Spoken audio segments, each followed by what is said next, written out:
बिस्मिल्लाहिर्रहमानिर्रहीम, अस्सलाम वालेकुम।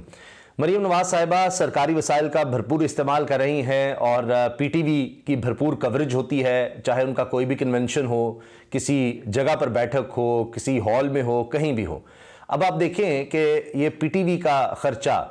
हर एक पाकिस्तानी के बिजली के बिल में से निकल रहा होता है और उसका काम क्या है कि मरीम नवाज साहिबा के पीछे पीछे रहें, बाकी तो कोई काम रहा नहीं। अब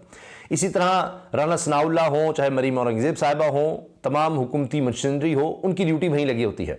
राना सनाउल्लाह साहब बजाय इसके कि कराची में दहशतगर्दी के हवाले से चीज़ों को देखते, वहाँ पर पहुँचते, वो रावलपिंडी में मरीम नवाज साहिबा के कन्वेंशन में पहुँचना ज़्यादा अहम समझते थे, क्योंकि उनका काम हुकूमत रियासत को सर्व करना, आवाम को सर्व करना नहीं है। वो मरीम नवाज साहिबा के लिए ही वज़ीर दाखिला बने हैं। अब मरीम नवाज साहिबा ने राना सनाउल्लाह साहब के हवाले से वैसे तो बहुत सी अजीब व गरीब बातें की। उन्होंने सलीम साफ़ी साहब को जो इंटरव्यू दिया उसमें भी बहुत ही अजीब व गरीब बातें की, लेकिन एक जुमला जो उन्होंने कन्वेंशन में बोला, ज़्यादा तो राना सनाउल्लाह पर ही इन्हिसार कर रही हैं, क्योंकि बाकी लीडरशिप जो सीनियर लीडरशिप है वो तो उनके साथ है नहीं। अगरचे शाहिद खान अब्बासी आ गए थे, मगर शाहिद खान अब्बासी की अगर बात करें तो वो तो अब भी ये बात कर रहे हैं कि ये जेलों में डालना किसी तरह से भी मुल्क के लिए बेहतर नहीं है, इससे कुछ हासिल नहीं होने वाला। ये शाहिद खान अब्बासी का उस वक्त बयान है जब मरीम नवाज साहिबा, जिनको खौफ की अलामत बनाती हैं राना सनाउल्लाह, उनके बारे में कह रही थी कि राना सनाउल्लाह ने जिस दिन फैसला कर लिया, तौबा अस्तगफिरुल्लाह, मैं अब क्या अगले जुमला बोलते हुए मुझे भी शर्म आती है, लेकिन बहरहाल वो कह रही हैं कि जिस दिन राना सनाउल्लाह ने फैसला कर लिया तुम्हें कोई नहीं बचा सकेगा, तुम्हें कोई नहीं बचा सकता जिस दिन राना सनाउल्लाह ने तुम्हारे बारे में फ़ैसला कर लिया। अब पता नहीं वो राना सनाउल्लाह साहब को क्या वो दहशत की अलामत, कोई पता नहीं, कोई जिस तरह फ़िरौन होता है या कोई पता नहीं मौत का फरिश्ता क्या कि जी राना सनाउल्लाह ने फ़ैसला कर लिया तो कोई किसी को बचा ही नहीं सकता। उसके बाद क्या चीज़ है राना सनाब बेचारे कि उनके बारे में मरीम साहबा ऐसे ऐसे कहती रहती है। बहरहाल राना सनाउल्लाह साहब जब आए तो उन्होंने तो और ही कुछ बातें की। वो कहते हैं कि जी ये जेल भरो तहरीक तुम शुरू तो करो, देखे तुम्हारा हम हाल क्या करते हैं। लेकिन साथ ही इस धमकी में एक और बात भी अजीब थी। जो पंजाब हुकूमत से खबरें आ रही हैं वो भी ये है कि जेल भरो तहरीक तो पहले ही कामयाब हो गई है। जितनी बड़ी तादाद में लोग रजिस्टर करवा रहे हैं और जिस तरह से मरहलावार वो गिरफ्तारी के लिए आएंगे तो हुकूमत की कांपे टांग गई हैं और पता चल गया है कि इतनी तो गुंजाइश ही नहीं है हुकूमत में। और इसीलिए वो कह रहे हैं कि हम रज़ाकाराना तौर पर, ये मैं आपको बता रहा हूँ जो ऑफिशियली डिस्कस हुआ है, और राना सनाउल्लाह साहब ने भी जो नारे मारे हैं उसमें भी बात की है कि जी हम तो लीडरशिप को गिरफ्तार करेंगे, लोगों को गिरफ्तार नहीं करेंगे, क्योंकि लोग तो इतनी बड़ी तादाद में होंगे, लीडरशिप तो दर्जनों में होगी लेकिन लोग हज़ारों में हैं और वैसे तो वोटर्स तो लाखों में हैं, तो किस किस को गिरफ्तार करेंगे, ये मसला राना सनाउल्लाह साहब के लिए बन गया। बाकी तो मरीम साहबा वैसे ही राना साहब को कह रही है कि जी जब इसने फैसला कर लिया तो कोई ताकत को बचा ही नहीं सकती, अस्तगफिरुल्लाह। बहरहाल अब बात यह है कि राना सनाउल्लाह साहब की तो अपनी ताकत इस वक्त बड़ी मुश्किल में है और ये खबर चूंकि छप चुकी है, सबके सामने है कि सुप्रीम कोर्ट का एक गैर मामूली इजलास हुआ है जजेस का, और इसमें जो ऑडियो लीक्स वाला मामला है वो सारा डिस्कस हुआ। अब मुख्तलिफ चीज़ें रिपोर्ट हो रही हैं, यकीनन ये भी रिपोर्ट हो रहा है कि जी चूंकि मरीम साहबा कह रही हैं कि जी इस्तीफ़ा दिया जाए, इस्तीफ़ा दिया जाए, तो अब उस पर भी बात हो रही है, क्या करना है क्या नहीं करना, ये बातें भी हुई हैं, कुछ सीनियर रिपोर्टर इस बारे में बता रहे हैं। लेकिन एक चीज़ है सुप्रीम जुडिशल काउंसिल, जो एक कानूनी तौर पर एक मामला है, जिस तरह आपने देखा था कि काजी फाइज ईसा साहब का मामला गया था और आपने फिर देखा कि वो सुप्रीम कोर्ट में मामला आ गया था और उसमें भी ये बात हुई थी कि जी उनके हवाले से, यानी उसमें नहीं गए कि उनके ख़ानदान के बारे में जो आया वो क्या था क्या नहीं था, गलत था, उन्होंने नहीं बताया, उनके बीवी और बच्चों के नाम पर जो जायदादें थीं वो किस तरह बनाई गई, उसकी तफसील में कोई नहीं गया। लेकिन ये कि जी उनसे गलत तरीके से उनकी जो मालूमात थी वो गलत तरीके से हासिल की गई थी, ये मेन चीज़ थी। अब जब ये मामला, यानी ये जो मुबैना तौर पर फैज़ल इलाही साहब की और एक सुप्रीम कोर्ट के जज की ऑडियो लीक का मामला है, ये जब सुप्रीम जुडिशल काउंसिल में आएगा तो राना सनाउल्लाह साहब तो बुरी तरह फंस जाएंगे।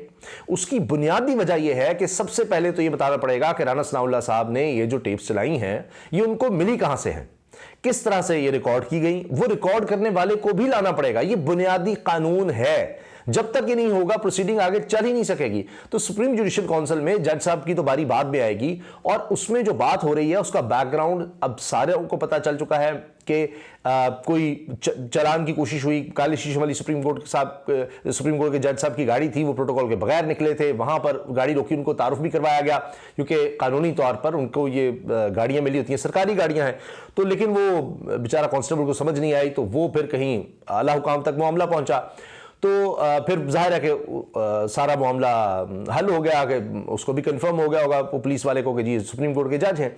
लेकिन बाद टाइम वो हाइप्स तक बात चली गई तो परवेज इलाही साहब चूंकि हुकूमत में होंगे उस वक्त, तो वो नहीं चाहते होंगे कि सुप्रीम कोर्ट के जज से बिगाड़ी जाए। उन्होंने फिर उनको कहा जी मैं खुद माजरत के लिए आ रहा हूं, मैं खुद माजरत के लिए आ रहा हूं। और वो आप ऑडियो सुने तो सारी फिर समझ आ जाती है। उसमें कह रहे हैं जज साहब कह रहे हैं जी नहीं आने की जरूरत, वो कह रहे हैं नहीं मैं आता हूं, बाकी ऑफिसर भी आए होंगे माजरत के लिए, और इस तरह से परवेज इलाही साहब बात कर रहे हैं। अब इसमें किसी केस की बात नहीं हो रही। अच्छा, वो केस की जो बात है वो वकील के दरमियान और परवेज इलाही के दरमियान बात हो रही है, वो अलग से है। अब ये सारी जोड़कर बनाने का मकसद ये था कि जी इन्हीं जज के पास केस है और वो जनाब वकील साहब से बात हो रही है और ये वो। अब ये वो नहीं था कि जो शहबाज शरीफ साहब बात किया करते थे कि जी इतनी सजा दे दो फलां को, और वो सारी टेप्स बाहर भी आ गई थी और आज तक कुछ नहीं हुआ कि जी ये इसको इतनी सजा देनी है, जरदारी को इतनी देनी है, बेनजीर को इतनी देनी है। वो जजेस के साथ फोन पर डिस्कस हो रही होती थी सजाएं और सारा कुछ। तो वो तो एक दूसरा प्राइवेट मैटर था और वो सारा हो रहा था। लेकिन बहरहाल ये भी जब मामला आएगा सुप्रीम जुडिशियल काउंसिल में, क्योंकि खबर छप चुकी है कि जी उस बारे में सोचा जा रहा है और सुप्रीम कोर्ट के जजेस इस बारे में बैठे हैं, तो फिर तो ये सब सामने लाना पड़ेगा किसने की, क्यों की, किस किस की हो रही है, किस कानून के तहत हो रही है, कौन कर रहा है, इसका क्राइटेरिया क्या है, कौन डिसाइड करता है, फैसला कौन करता है कि किस किस की ऑडियो हमने टेप करनी है, किस किस पे सर्वेलेंस लगानी है। सुप्रीम कोर्ट के तमाम जजेस की हो रही है, इसके अलावा किस किस की हो रही है, क्योंकि अब यास्मीन राशिद साहिबा की भी आ गई है और वो डोगर साहब जिनको अभी तक सीसीपीओ दोबारा बहाल नहीं किया गया सुप्रीम कोर्ट के अहकाम के बावजूद। तो अब ये कौन फैसला कर रहा है कि किसकी ऑडियो टेप करनी है, कब करनी है, क्यों करनी है, किस लिए करनी है, और उसको फिर लाना कब है सामने, क्या ब्लैकमेल करने के लिए सामने लाना है। तो वो जिस जिस एजेंसी के पास ये सलाहियत है उन सबको आना पड़ेगा, सबको बताना पड़ेगा, और खासतौर पर जिन्होंने की उन सबको भी आना पड़ेगा। तो ये बहुत बड़ा ब्लंडर हो गया है, बहुत बड़ा ब्लंडर हो गया है। और राना सदाउल्लाह साहब को तो पहले बुलावा आएगा इस सूरत में, और सुप्रीम कोर्ट में वो बुरी तरह से फंस जाएंगे। आगे वो फंसे हुए हैं, जिस तरह से इस वक्त सूरत हाल है अमन अमान की वो आपके सामने है, जिस तरह से वो ऑडियो चला चुके हैं वो आपके सामने है, और फिर कराची में जिस तरह से हमने दहशतगर्दी होते देखी, उसके बाद जो बात उन्होंने जियो न्यूज़ पर की कि जी हमारा तो ख्याल था कि ये आगे ही नहीं जाएंगे बलूचिस्तान से और खैबर पख्तूनख्वा से, तो ये दूसरे शहरों तक चलेंगे दहशतगर्द। यानी वो एडमिट कर रहे हैं कि ये हुकूमत की सोच ही नहीं थी, हमारी सलाहियत ही नहीं थी, हमने ये सोचा ही नहीं था इससे आगे जाएंगे, तो आगे चले गए। आप सोचिए कि पाकिस्तान का वज़ीर दाखिला उसकी सोच क्या है या उसकी कितनी अहलियत है जो कह रहे नहीं दहशतगर्द सिर्फ इस इलाके तक रहेंगे, इसको सिर्फ हमने समझा हुआ है। तो यहां से आप अंदाजा लगाए कि बात किस हद तक अब आगे जा रही है। बाकी बयानात की अगर बात करें तो वो तो हमें नजर आ रहे हैं कि जनाब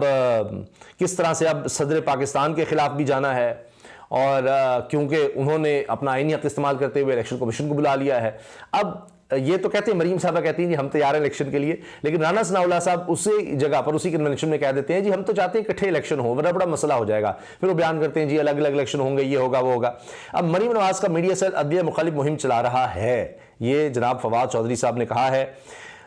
इसमें मैं एक और चीज़ अर्ज कर दूं कि ये जो बात हो रही है ना मरीम साहबा की तरफ से कि जी किसी जज का दामाद है और फलां है, वो अफजल साई साहब वो भी पेश हो रहे हैं, मगर इस तरह की बातें आएंगी तो मैं आपसे अर्ज कर रहा हूँ, ज़्यादा मैं बात अभी नहीं करना चाहता। तो फिर कुछ लोग ऐसे हैं जो मरीम साहबा के बहुत करीब हैं और फिर उनके भी रिश्तेदार हैं या उनके भी रिश्ते बनते हैं अहम जगहों पर, तो वो फिर बात बड़ी दूर तक चली जाएगी और फिर मरीम नवाज साहबा को उल्टा भुगतना पड़ेगा। तो लिहाजा ये जो रिश्तेदारियां और ये सोच समझ कर बयान दिया करें। अब इमरान खान साहब के बारे में बड़ा कहा गया जी इमरान खान साहब आए आए आए, और तो अब वो भी सामने आ रहे हैं, वो निकल रहे हैं, पेश हो रहे हैं अदालतों में। तो अब जितनी भी इनकी धमकियां थी या डरावा था कि ये बाहर तो निकले ताकि इमरान खौफजदा हो जाए कि जनाब उसकी जान को ख़तरा है तो वो आएगा नहीं और तौहीन करेगा, अदालत की अदालतें बुलाएंगी, वो नहीं आएगा, वो आ रहा है जनाब। अब इसके साथ इलेक्शन से जितना भी फरार हासिल किया जाए वो मुश्किल लग रहा है, और उसको रोकने के लिए, इलेक्शंस को रोकने के लिए जितनी भी ऑडियोज हो रही हैं लीक, उससे प्रेशर बिल्ड नहीं हो रहा। डॉक्टर यास्मीन राशिद साहिबा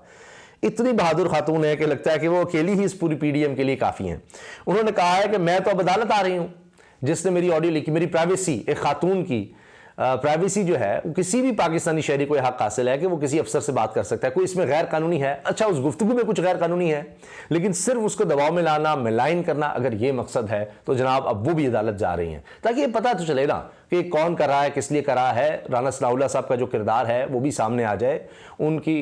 वजारत में क्या हो रहा है, क्यों हो रहा है, ये 10 साल कारकर्दगी भी सामने आ जाएगी, कितने 10 महीनों में इन्होंने ये रिकॉर्डिंग्स की हैं, कितनी इनके पास हैं। मरीम साहबा भी आ जाएं एक दफ़ा ही मैदान में और बता दें कि वो जो उनके पास टेप्स थी जिसका वो कहती थी कि जब नवाज शरीफ साहब फैसला करेंगे तब वो सामने रहेंगी, सर्विंग लोगों की हैं, मैं तो हैरान रह गई। तो ये जो एक प्रोडक्शन हाउस खोला हुआ है, ये इसकी तमाम टीम जो है एक दफ़ा तो सामने आए ताकि दूध का दूध पानी का पानी हो जाए। लेकिन इसमें जो खौफ की इलामत बनाया गया है राना सनाउल्लाह साहब को,